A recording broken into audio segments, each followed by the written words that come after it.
another doctor. But I just checked with Kathy Short and confirmed that the women in those two plans apparently utilize the services at the same rate as those in other plans do. I'm just worried about a negative effect on other community-based providers if this policy went forward. Yeah, I think it's a really good question, and that's why instead of in our testimony, we kind of advocated that just more research should be done, that as we move forward and possibly expanding the Family Health Plus program, to maybe... Vanessa Crilly, Jobs with Justice.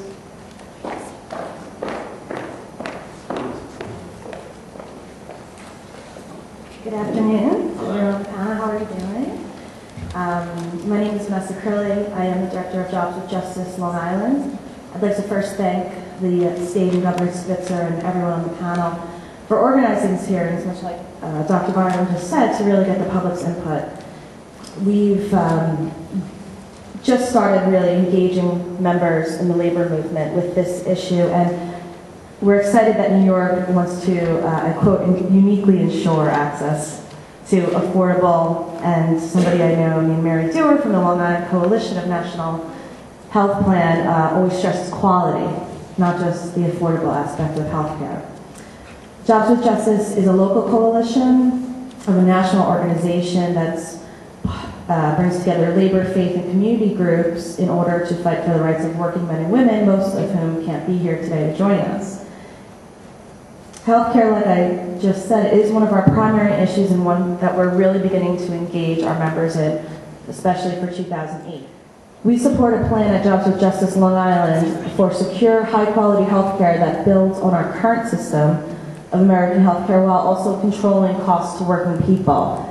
This year, our organization endorsed HR 676, which has been discussed today, because as over 300 unions have endorsed it at this point, it reflects our belief that only a single-payer system would ensure that everyone is covered with one high standards of benefits and care. It would decrease administrative costs and put an end to the corporate greed of all the insurance companies that we hear so much about. We are pursuing actions within our coalition to persuade all Long Island representatives to sign on to HR 676 because it's the strongest resolution currently on the table. Our coalition is strongly opposed to President Bush's drastic cuts to Medicare, Medicaid, and the state child health insurance program. It will only cost jobs, including many of those on Long Island and in the rest of the state, and it will only produce more uninsured children. I don't think anyone would disagree that our children have a right to that quality health. Our country will not take less than everything when it comes to insuring our children. Our state does need the additional measures that have been outlined today to expand eligibility under the Child Health Plus program.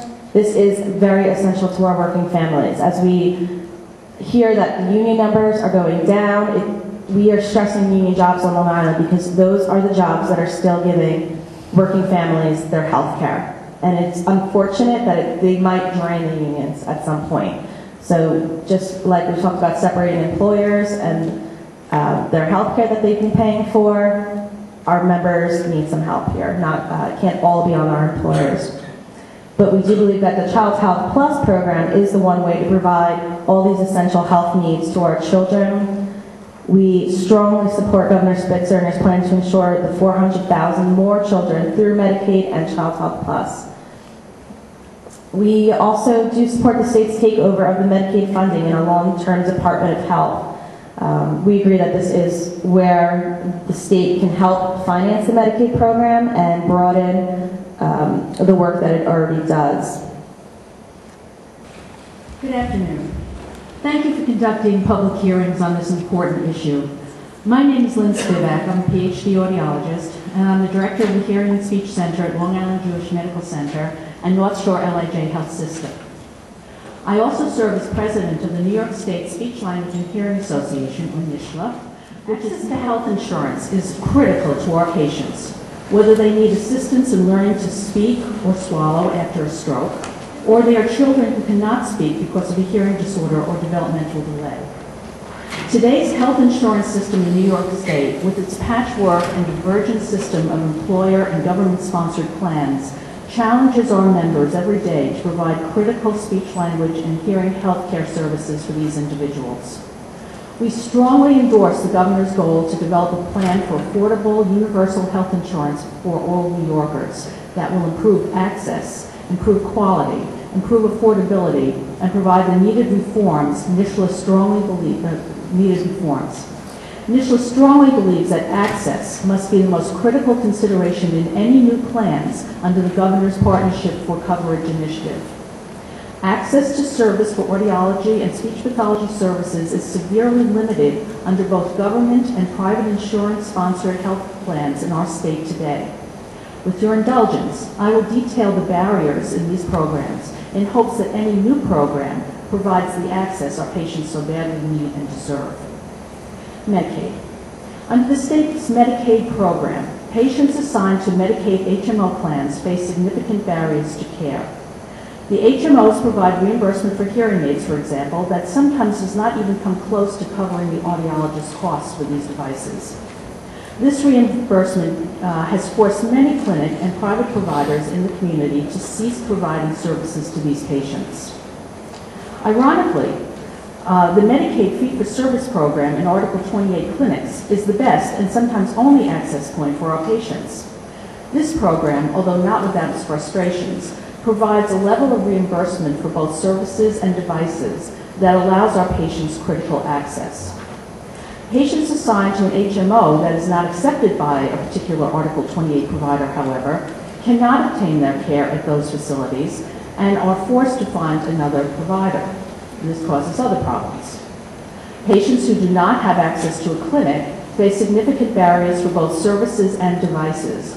For example, under Medicaid, persons under 21 years of age must be seen in an Article 28 clinic or a speech and hearing center certified by the Physically Handicapped Children's Program to have their hearing evaluated. A private practice audiologist is barred from providing these services under Medicaid and can only dispense a hearing aid if they receive prior approval, and that process can take anywhere from 6 weeks to 12 months. This clearly is an unacceptable wait for someone who depends on hearing aids to fully participate in society and adequately function in school or the workplace. In addition, private practitioners have little incentives to provide these services to Medicaid recipients. They are paid a nominal dispensing fee for each hearing aid, but they receive no reimbursement for essential and sometimes numerous follow-up services that they must provide to ensure a successful hearing aid fitting. Needless to say, given these limitations, Medicaid patients in geographic areas not served by a clinic find it very difficult to access services and hearing devices. Unfortunately for patients in private insurance plans, access is at best limited. And I'm going to give you an example of something that we've been dealing with in our coverage for our cochlear implant patients, and in particular bilateral cochlear implants, which means implanting both ears. Cochlear implants have become the standard of care for individuals with severe to profound hearing loss. Adults whose hearing cannot be helped with conventional hearing aids gain significant benefit from cochlear implants that eliminate many of the barriers to employment, recreation, and social interactions that are experienced by deaf individuals. Deaf children who are implanted early develop speech and language on par with their normally hearing peers. Until recently, the standard of care has been that cochlear implant candidates receive only one implant. There is now a substantial body of research indicating that cochlear implant recipients obtain significant benefit in sound quality, speech understanding, and sound localization when both ears are implanted. Children with 2 implants progress more rapidly in acquisition of speech, language, and academic skills. At this point, implantation with 2 implants is becoming the rule, not the exception. Unfortunately, not all insurance carriers have embraced this new standard. Coverage for a second implant typically requires lengthy documentation and justification, creating a significant administrative burden and additional cost for the implant center, not to mention long delays in providing access to optimal hearing for patients. Some insurance carriers will not cover a second implant under any circumstances. 2 children at our center, for example, have been denied a second implant only because they are unfortunate enough to be covered by an insurance company that is known to never approve a second implant. Access to optimal care for these deaf children should not be subject to disparities among insurance plans. Access is also hindered by administrative hurdles imposed by insurance plans. At our board meetings, Nishla members all share their frustrations with the policies of insurance companies that impede our ability to provide services to our patients. These include long delays in prior approvals, inappropriate limitations on duration of therapy, and requiring duplicative credentialing by not just the insurer, but by each of the multiple plans sponsored by an insurer. Another government-sponsored program.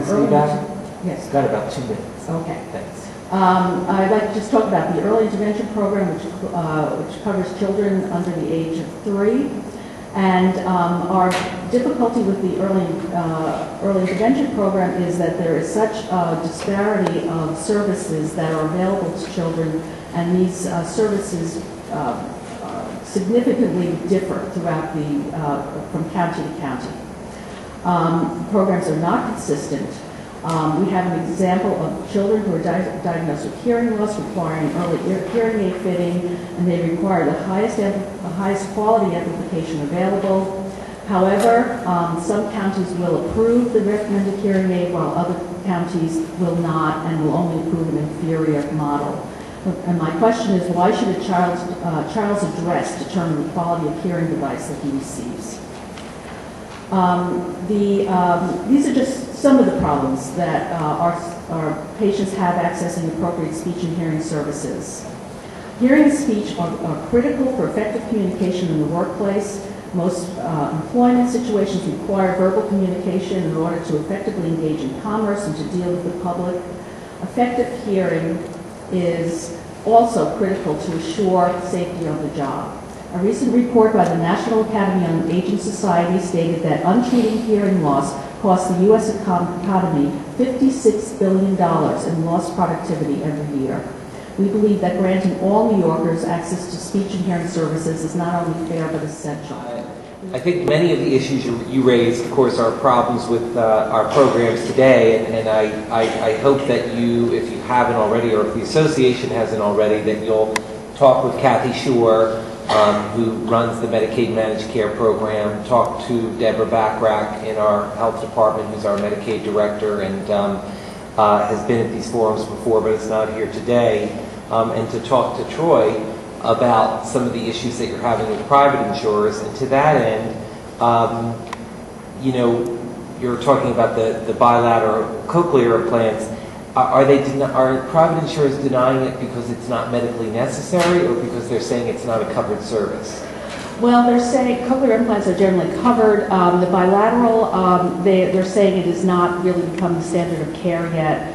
Most private insurers will eventually cover that, however, but that after a very lengthy and arduous process. We have encountered at least one insurance company that will not cover under any circumstances. So we have a disparity in the level of care that we can provide to our patients. Well, so when care would be experimental, right? Are they saying it's essentially it's not experimental? They're not saying that it's experimental, but they're not denying it for lack of medical necessity. We can usually provide justification based on medical necessity. However, this one company, no matter what we have submitted, has not agreed to do this. Well, then I think we should definitely know who that one company is and see what their denial letter says, so that we can evaluate whether or not they're following the law. Right, because there is an external appeal, it appears, for these kinds of denials where you can go to an, you know, it may be that they're a ERISA self-insured plan, so they may not be covered by the law, but if you get us, if we do some follow-up specifically afterwards, I can try and get you towards an answer. Okay, but our big issue is just that, you know, we know what the quality of care is for people with speech and language disorders and hearing disorders is, and we are continually running into these kinds of barriers where one child or adult can receive the full benefits and another child or adult cannot, and it generally is because of the coverage that they have, or whether it be Medicaid or a private insurer, or in the case of early intervention, as I said, what county that the child lives in, which we find very, very hard to deal with. course. Any other questions? I really suggest that you follow up with, I mean, certainly we appreciate your testimony here and we'll take it into account in the context of our universal coverage endeavor, but Kathy and Troy can help you with some of these other issues and we can figure out, how we can solve them more quickly, perhaps. Okay. Thank you. Good afternoon. Good afternoon. My name is Donna Cass. I co-direct the Long Island Health Access Monitoring Project together with Dr. Rosemary Gersha. And we thank you for this opportunity to comment on healthcare.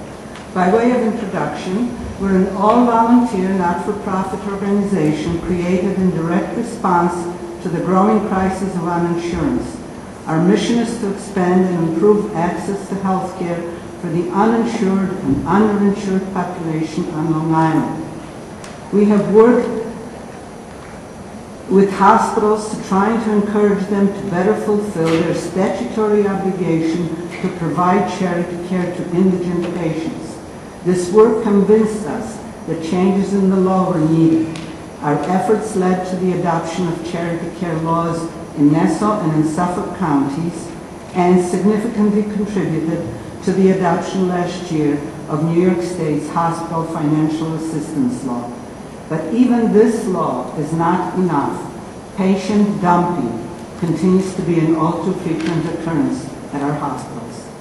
I'm going to address primarily item number 3 in the public hearing notice, which asks what steps should be taken to improve quality, deliver cost-effective care, and eliminate unnecessary utilization of health services. I'm going to focus on problems on the ground that may be amenable to easier fixes, but serve as building blocks. HRSA has identified 33 medically underserved communities in Nassau County. Most of them are in low-income communities, and they contrast sharply with the more affluent communities that have well-insured populations and a CAT scan on every corner. Physicians' freestanding diagnostic and surgical centers abound in the richer areas, and they drain off paying patients from area hospitals. These facilities are for-profit corporations, and they give no free care. This overabundance is the result of an absence of planning and regulation. The mushrooming of high technology began after the Health Systems Agency was defunded, and it has continued unabated. Investment in access services leads to their increased use and increased costs. Ways must be found to rein in and redirect growth. Please consider a return to local input on the Certificate of Need process. There are 156,000 uninsured people in Nassau County. These individuals are without a regular source of care. They create costly inefficiencies in the delivery of care through a skewed use of emergency rooms in lieu of primary care and through an increased use of hospital beds for ambulatory sensitive conditions. Their neglect of chronic conditions often leads to long-term institutionalization. Unless we can change that, we will never reduce costs. So we need to find a way to give the uninsured a medical home. The city of San Francisco has found a way to do it for all of their uninsured residents, and ultimately plans to open this innovative program to everyone, including business. As I understand it, they are redirecting existing streams of money and also charging some premiums. They are not creating a new insurance product. We should explore ways of emulating them. The long-term benefits will be tremendous. Meanwhile, our existing safety net is totally inadequate. It needs to be strengthened. Hours of operation at ambulatory care centers are often limited to weekdays with very few evening hours. This imposes a hardship on working people and especially on parents who need their sick child seen early in the morning before going to work or losing a day's pay. The scope of services offered is limited. The clinics lack specialty services such as orthopedics, dermatology, and cardiology. Basic tests like lab work and x-rays often require a trip to another site. Medications for the most part are not provided. Dental care is the single greatest unmet healthcare need on Long Island, yet we have community clinics that don't provide any dental care, and none of the dental care is offered for free. There is a lack of vision care and a lack of behavioral services, particularly for children and teens. This is exacerbated by a shortage of bilingual providers. To improve outcomes, the state needs to ensure that every ambulatory care facility provides obstetrical and gynecological care at the very least. We need to expand the use of health educators. Perhaps they should be made part and parcel of every insurance plan, including our public insurance. People need to be educated on how to take care of themselves and how to appropriately use the healthcare system. We especially need to educate people with chronic diseases on how to manage their illness. The state needs to promote increased screening for cardiovascular diseases, diabetes, and cancer. Early detection and treatment will result in cost savings and help people maintain their quality of life. We need to invest in public health nurses who will teach young mothers how to care for their low birth weight infants. The return on this will be a lowered infant mortality rate. We have heard anecdotal stories of infants being given soda pop in their bottles, not out of neglect by their teenage mothers, but out of a lack of knowledge on how to help a baby thrive. At the other end of the spectrum is the need for nurses to make visits to the elderly. Patients who have either insufficient or no services available to them at home are frequently moved into institutional settings which are much more costly and certainly less desirable for many. For these efforts to be successful, we need to take into account cultural differences. Recommended changes in behavior will not be followed if ethnic preferences are not taken into account. This is a case of penny wise and pound foolish. The state should mandate regular training of providers in cultural competence. Our communities are diverse, and we live in a multilingual society. Therefore, all informational and educational material should be available in languages commonly used by the target population. We need to be proactive in reducing healthcare disparities. Nassau County's infant mortality rates are hugely divergent between communities, as are percentages of people with diabetes, hypertension, cardiovascular disease, and certain cancers. Money invested in reducing these disparities will save a lot more in the long run than the initial investment will cost. Therefore, we recommend that at a minimum, the state redirect investment to communities of need and develop incentives for providers to relocate. The cost of drugs and supplies must be controlled through bulk purchasing or a similar arrangement. Let's get real about what we're prescribing for people. As long as glucose test strips cost $55 for a box of 50 strips, we cannot expect any but the wealthiest diabetics to use them. And while we're on the subject of money, we need to talk about insurance premiums. They range from a low of $900 per month, that is the low for a family plan with HIP, to a high of $5,000 a month, $60,000 a year, with MD New York for a family plan on Long Island. Yet according to the New York State Health Accountability Foundation, and I have appended their tables, patient satisfaction and ease of getting needed care is pretty much the same at both. Accordingly, insurance premiums need to be regulated and the profit-loss ratio reined in to more closely resemble the administrative costs of Medicare and Medicaid. Healthcare cannot continue to be treated as a market good. It is a necessary public good, and therefore it has to be held to a different standard. An income of $10,000 a year disqualifies a single person from receiving Medicaid, but is not nearly enough to pay for rent, food, clothing, and transportation on Long Island, let alone for insurance premiums.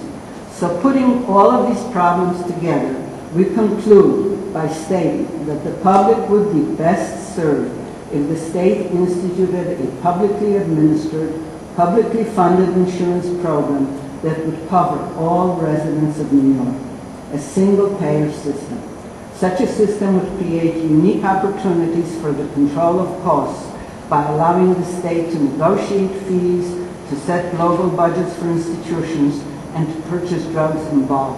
It would create a reliable program that would guarantee healthcare security to all, regardless of age, regardless of economic status or medical circumstance. I thank you for your attention.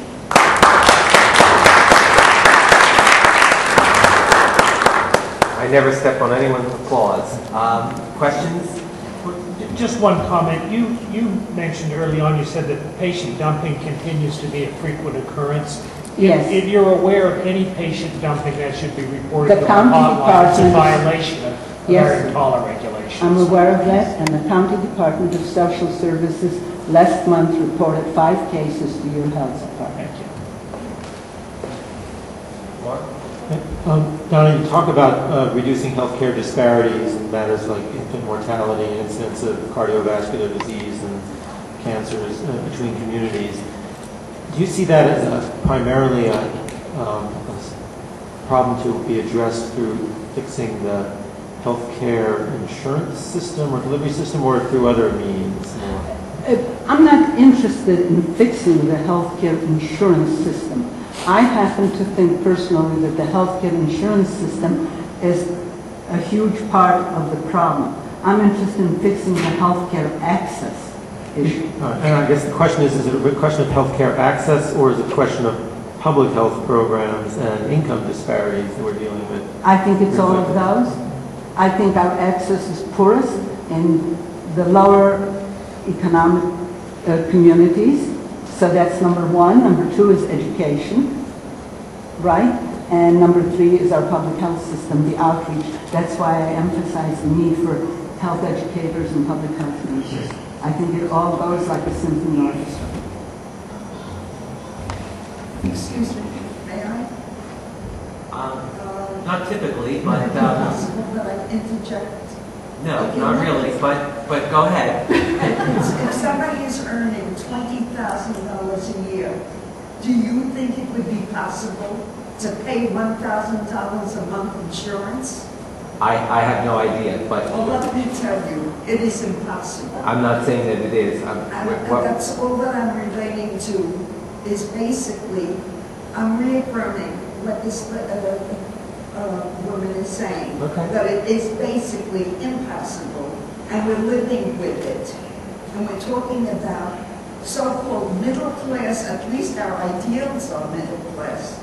But the reality is, pocketbook-wise, the insurance companies, they get theirs, and we get it. But, you know what, I mean, we came basically to listen and to see what could possibly be done. But the reality is, nothing is done. Well, the whole reason that we're holding these hearings is once again to listen and to do something. So this is the first step in the continuum of doing something. So we're certainly not wasting your time or wasting our time listening to the problem, trying to diagnose the problem, so that we won't end up doing anything. We're already engaged in some efforts, as I said earlier this morning, in trying to address the problem. Those are incremental steps. We're trying and talking with you all and listening to the experiences that consumers, providers, and other stakeholders in the healthcare system have had, trying to figure out what other things that we can do. We're talking about America. We're talking about the greatest country on earth. And it is a shame to take a middle-class family and reduce them to be practically beggars. It's certainly something that It we're... really is. It's a heartbreak, because you take away somebody's dignity for something that should be your right, your given right. I thank you, ma'am. Thank you. Thank you, Donna.